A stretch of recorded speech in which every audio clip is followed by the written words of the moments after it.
3-4 दीस पयलीं एक दुर्घटना घडलो पेडण्यान where paragliding activity was taking place आणि थंय एक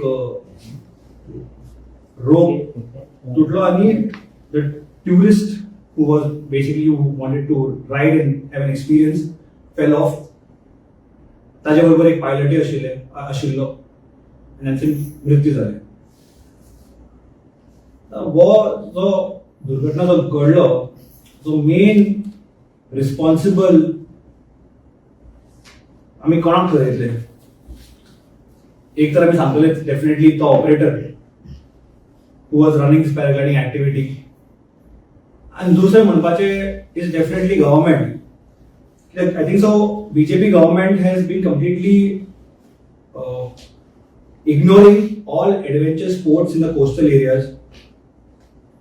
This insensitive BJP government has failed miserably in keeping a check on paragliding activities.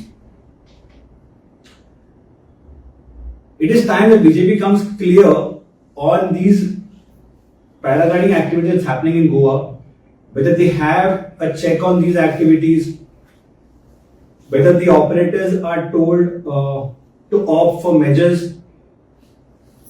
to prevent such mishaps and what are the steps they take to save the life of people. Are they given safety equipments? It is time for the BJP government to be transparent on whether they are able to control such paragliding activities happening in Goa or no. We feel that the BJP government is busy in event management, and they are indulged in their own internal politics, internal activities to regain power, wherein they are ignoring on the safety of tourists.